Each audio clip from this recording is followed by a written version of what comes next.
Hello, people. Welcome to another edition of A Dose of Drew and Friday Night Knives. And tonight we have the CJRB Prado. This is a Ray Laconico design, not on the spine, but right there. It is an AR RPM 9. It comes in G10 and several other handles. I got the wood handle. Even though it kind of blends in and it isn't the best one for doing these reviews on my wood top desk here, but it is a nice look, quite honestly. I believe it's called rosewood. But it is a nice look with this clip point blade. So let's get talking about, first things first, some of the standard measurements here. This one coming over tip to tail, tip to scale. So tip to tail, we are at about 8.5 inches. Tip to scale, it is about 3 3/4. So that's actually pretty good size. It's a little bit larger than most carries for me. It's also, it's somewhere around that inch plus, a little over an inch, about 1.25 inches on overall total blade height, the thickest part of it. And that's one of the nice things, is that's about the same as it is closed. This thickest part is about maybe 1.5 inches at most. So there is that. Let's get the weight on this bad boy. Get all of our standardized measurements here. Relatively light at just barely over 3 ounces. For those who are wondering, just to see, 88.5 grams. That's pretty good, right? So we've got 3.12 ounces. Not the lightest weight thing, but considering the size of this knife, very, very lightweight, which is incredibly interesting. Let's get some of we'll get back to that in a minute. So let's get some of these other relative measurements together. There it is against the paramilitary 2. Check out the nearly identical size. No choil, but a little bit extra in the cutting edge, which should give you a clue about how the Para 3 is going to fare. Right? More hand space in the Para 3, more hand space, or similar hand space to the paramilitary 2. So it is definitely on the larger side, and it's going to be closer to the large knives in a lot of this here. And of course, it is just a blur, and not just any leak, but a random leak. There you go. It's a slightly larger hand space than the blur and more edge. It's just larger kind of overall in general. If you were to put the blades up close, the edge is more and the handle is, well, not that much longer. It is just enough, and it's almost all where your hand actually goes. And of course, it's just significantly larger than the leak itself. And going through some of the rest of these just to get it, here is the Benchmade Bug Out. Similar kind of in the hand space, but obviously much larger. And the Civivi Elementum here. Again, pretty good in the hand space. I want to keep you on that because that's definitely there. And of course, this is how it compares to my Wee-Nar. As you can see, it is significantly larger, and it is a wood knife. But mine has that angle and that nice little bit at the tip, and that's really where it counts. So, all right, let's get into some of the rest of this here. Design, aesthetics, mechanics. Right, the damn nice. Design, aesthetics, mechanics, noteworthy points, intended purpose, cost to value ratio, and expectations. And of course, to make that if you want to make it damn nicer, any requests. All right, so look, great action. Crossbar lock, CJRB's particular. And even though the deployment oval hole is really close to that finger well, like really close, both sides, it's a little bit tricky to get, like, it's almost easier to slow roll it, but it is, however, very, very possible to just flick it. It is, and of course you can always do the crossbar flick. Here's the fun part. This is the part I actually like. It's kind of an interesting bit on the thing. If you hold it back, it doesn't go all the way, and it actually bounces. You can feel it bounce against the crossbar until you let go. and then it sucks it in and keeps, and it has that same detent, like it kind of bumps up against the detent when you try and close it that way.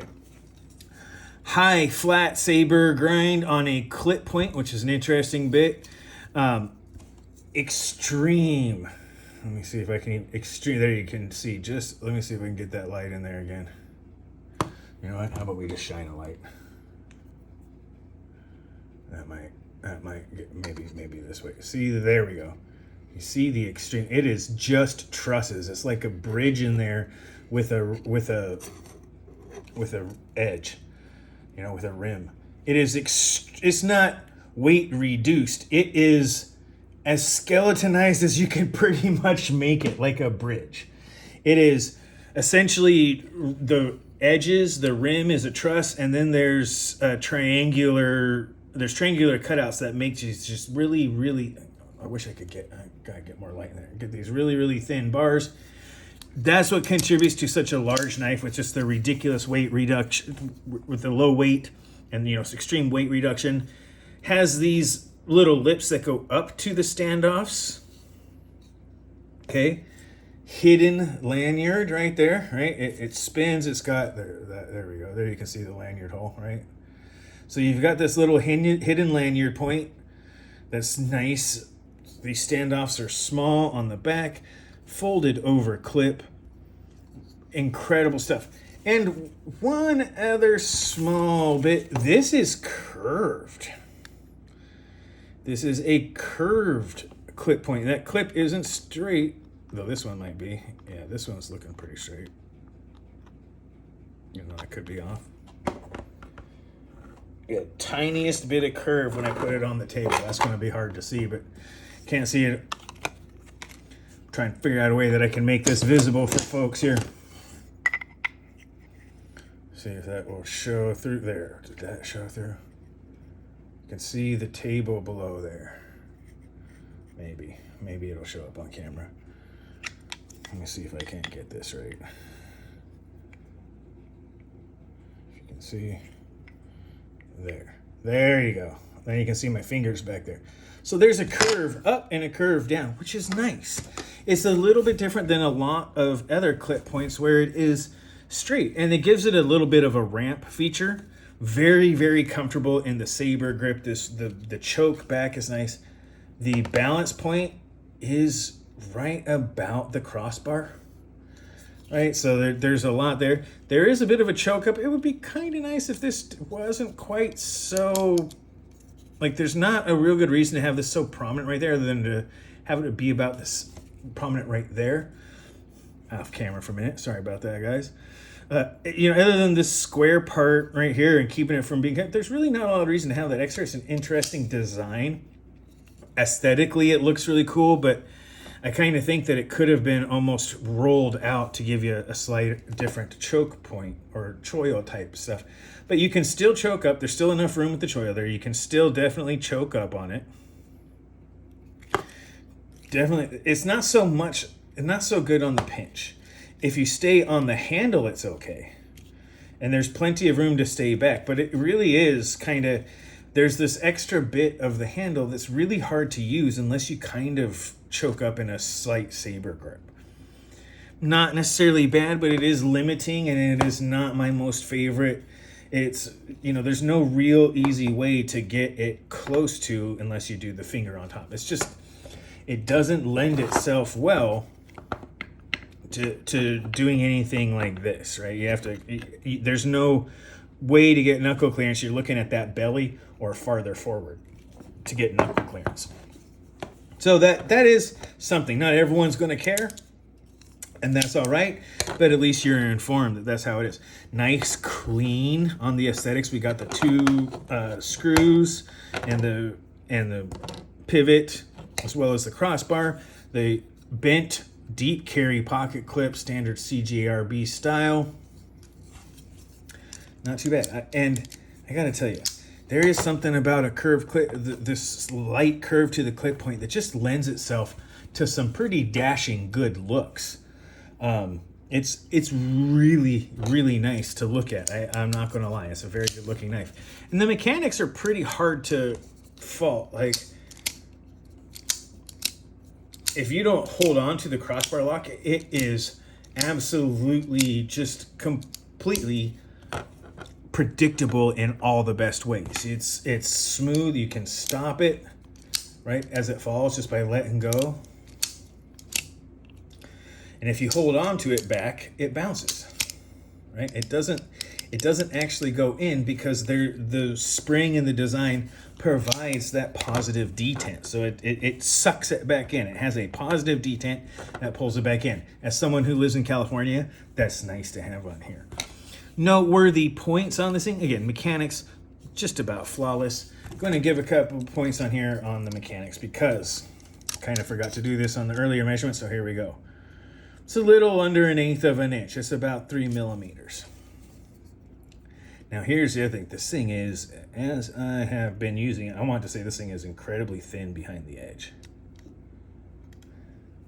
See if I can, I don't want to get it too far. Okay, that might be just a tiny little bit. Whoa, oh, sliding around. Oh, there we go. So 17.5 thousandths, or around 17 thousandths, right behind the edge. That's not the thinnest, but for a long time, that would have been something that would have been incredibly thin. That's still pretty thin behind the edge. With that high flat grind, relatively small. It's almost a factor of 10, right?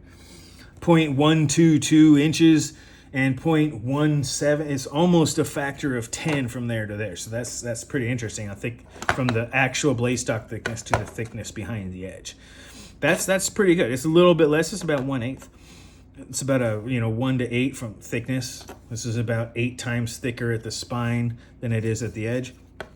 Not a bad little bit, but it is really good geometry for cutting and slicing. RPM 9 is a really good budget steel. And I say budget steel, I don't mean that bad. It's a really good steel you can get for a relatively low amount of money. 14C28N is a good steel, and it's a great budget steel. And actually, I should say the same about RPM 9 and IC13. It's a good steel all around, and it's a really good budget steel. 14C28N is a great steel all around, and it's a really good budget steel. So don't let the budget part of it mess you up.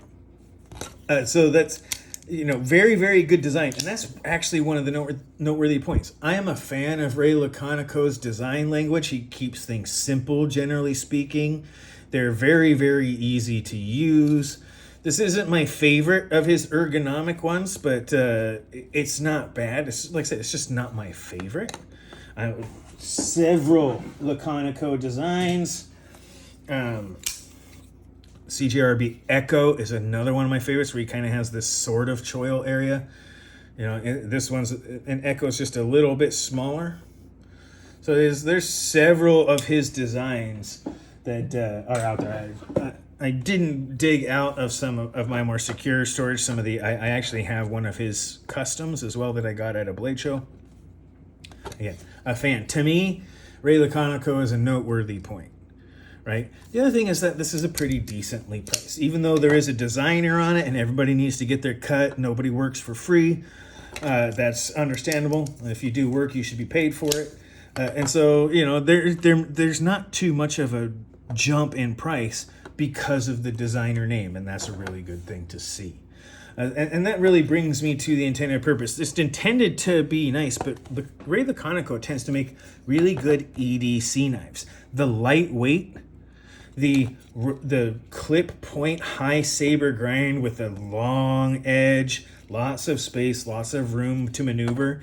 This is a large, full-size EDC knife. It is meant to be EDC carried. The lightweight just shows how much this knife is easy to carry despite its size. You can carry this in shorts or other lightweight pants without it looking like you attached a penis to the side of your hip and it's swinging around in your pocket.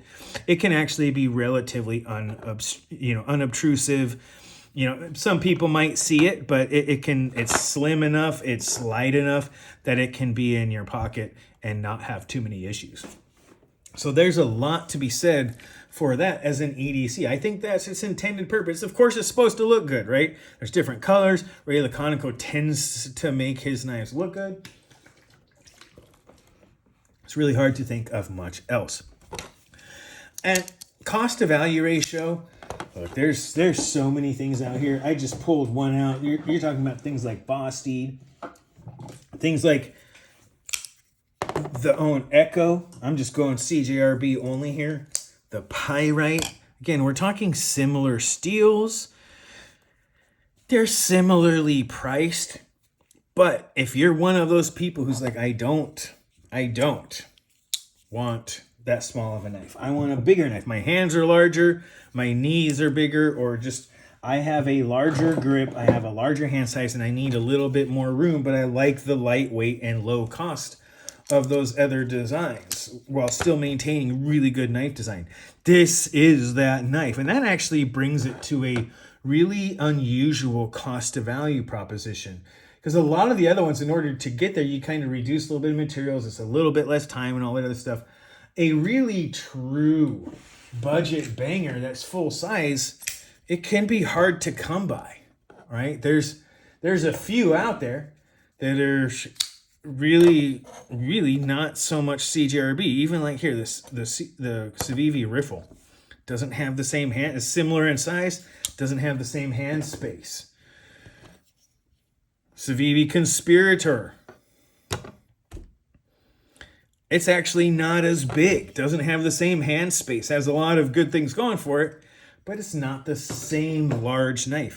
This is a large knife for folks who want a lightweight knife and a EDC budget banger. This thing is, that's what this is for. Intended purpose is large hands, everyday lightweight carry. And that being unique, I don't want to say unique, but it's in pretty rare company, right? And just raw size. I'm trying to see if I can find anything that will match up to it as far as full size. And that's actually the hard part. Most knives that are in this size category or similarity are expensive. And even here, the tagged out doesn't have the same hand space.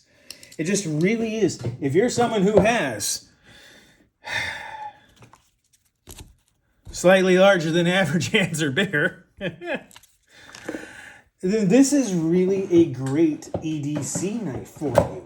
There's, I'm thinking that there's some full-sized fixed blades that have a fair amount that aren't this large. And that's pretty good. It's not that much different from other inks. It's in that $50, $70 range. You can find it. Sales, I hate to quote a specific price. I got mine on a sale, so we'll just leave it at that. It's in that like $55 to $79 range that you'll find a lot of these. But if you're someone who's looking for a larger knife and you've had trouble finding them, I mean, like one of the ones that I have that I like doesn't even come close. It's this ProTech Mordex. It has a blade length that's almost similar, but it stretches to make it, and I use the choil. My hands fit, but if someone with just slightly larger, if you had anything bigger than that, if you had extra large or anything like that, you're going to have a hard time. There's plenty of other ones. Like I said, there's just about anything that makes it to the same size doesn't have the same dimensions. And that is really unusual and makes this, overall in general, yeah, it's a good value. But if you're someone who has larger hands and wants a lightweight knife, the value on this knife is tremendous. Because you're going to find a knife that fits for a decent price that you can have, that looks good. And maybe it's your budget knife. Maybe it's your beater knife, right? You're like, I've got some really expensive ones that fit, but nothing like that. Like, hey, my Shaman, that'll fit big hands. That'll definitely fit big hands, especially if you get some of the other skinny scales and stuff. Yeah. And it doesn't have as much blade. It's similar in height. So if you're someone who's like, I only use a Shaman or something like it because I have big hands, well, here's something you can have as a beater knife. Not that you can't beat on a Shaman. They're all pretty tough and extremely well made. But, sometimes you don't want to risk your couple $100 knife just to go out in the garden or something where you may chip it on a rock or do something stupid. So this would fill that in. That makes the value for certain people really, really high, right? If you have extra large hands, this is an extraordinary budget knife with a great design, right? That looks good. I like the wood handle, but you can get G10. It's an extraordinarily good value for a large knife. It has a lot of things that are hard to find. Almost a 3-ounce knife with a blade larger than 3.5 inches and a crossbar lock is pretty hard to come by. That's unusual. And if that's something that's your bag that you just, you need to have a large knife, because some of these little ones just aren't doing it for you. If you're someone who looks at something like the Best Tech Lido and you're like, that's a 3-fingered knife for me, hey, I feel you, because I love this little Night Elements Hummingbird, but this is maybe a 3-fingered knife for me, right? There's a lot of sizes to contemplate here. So if you're one of those folks who just always wants to see, a knife that's larger because it fits your use case, this is the knife. This is a great buy for you. And I was expecting it to be good. I was expecting it to be good looking and functional. Laconico almost never does a bad design. And I'm fairly used to the CJRB value proposition that comes up here. And this doesn't go. Is there any requests? There's enough room to make these handles contoured. Anyone who's watching this channel, seen some of the other stuff, I like a contoured handle. I think it fits better. There's times when I understand if you need the control surfaces on the top, especially if you have larger hands, this may seem thin to you, and anything thinner is almost like, choking up on the blade where it puts a lot of pressure. But if there was one thing I would request, you could do a higher quality steel, but then you would lose some of the budget character of this, which is one of the great factors on this. You could do a higher value. If there was one thing I would say, go like the Echo, where you have the flat scales as well as the rounded ones. Because the contoured scales to me would be really the thing that would set this knife off. I'm not the biggest fan of just flat square scales. I know there are people who do, especially if they do a lot of saber grip and stuff like that. I'm just much more of a fan of the round scale. So that would be my request, is give a contoured scale version. It might be hard with the way that the screw, the attachment screws are pretty close to the top, but you could do some sort of thing to get a contoured scale of this, at least this way, if not this way.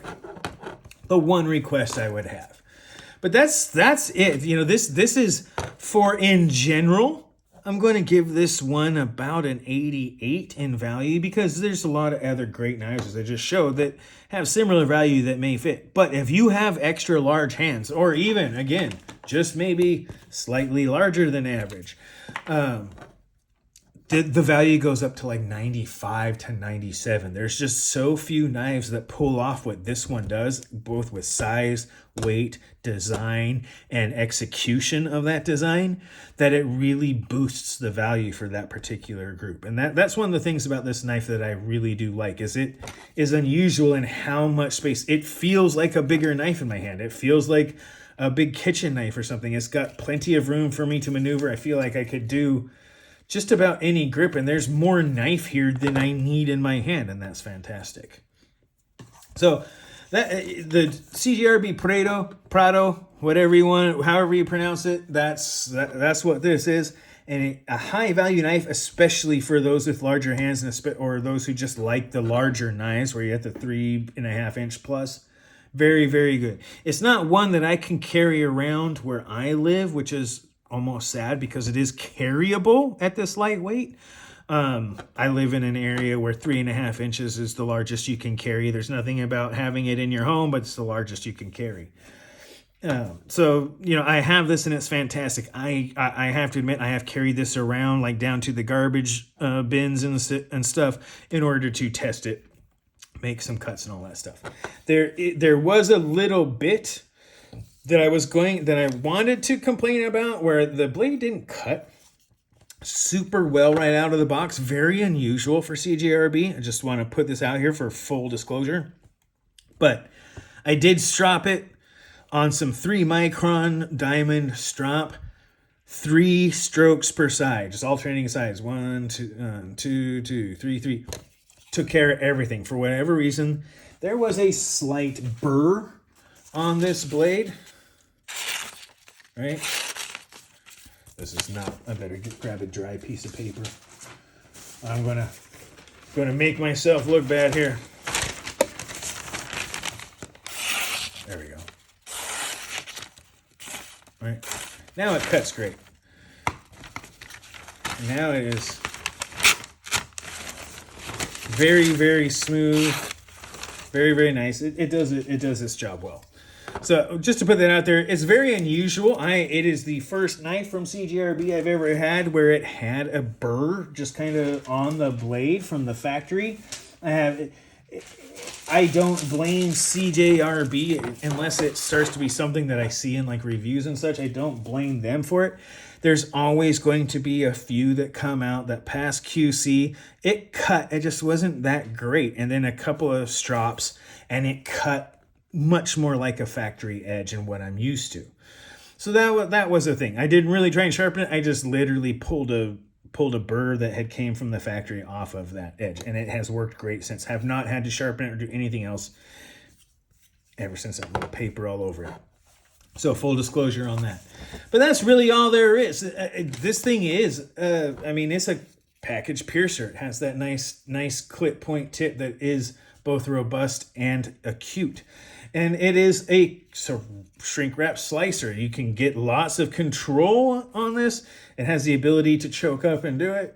It has that high flat grind with really good geometry, and it is of course then a cardboard carver. And even despite its size, you can reverse it, get it in, and it is an envelope eviscerator extraordinaire.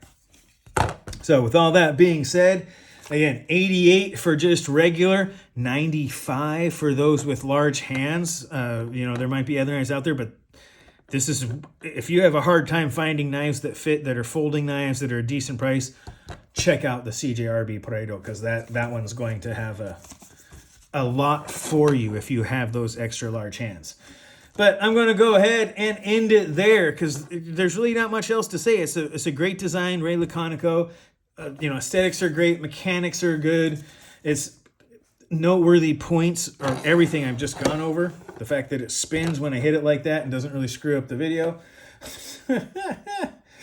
Its intended purpose of a large, lightweight knife for people with larger hands who may have a hard time adjusting to some of these smaller knives that are always coming out or are just sick of having large knives be too heavy. This is a great one. Its value is good. And of course, I expected it to be good, and CJRB did deliver and did not fail. Tiniest burr on the edge from the factory. A quick strop could have been on anything, could have been chromium, could have just been probably leather, and it would have pulled that burr off. But there is that to be said. With that, you guys, I'm going to go ahead and wrap this up on the CJRB Prado. It is a great knife. It is a good knife. It is a great knife for those with larger hands. And with that, go ahead, take this video, watch it twice, comment as much as you like, be mindful of side effects. Remember to like and subscribe. This has been your Dose of Drew. I am said Drew. You guys have a great rest of your night.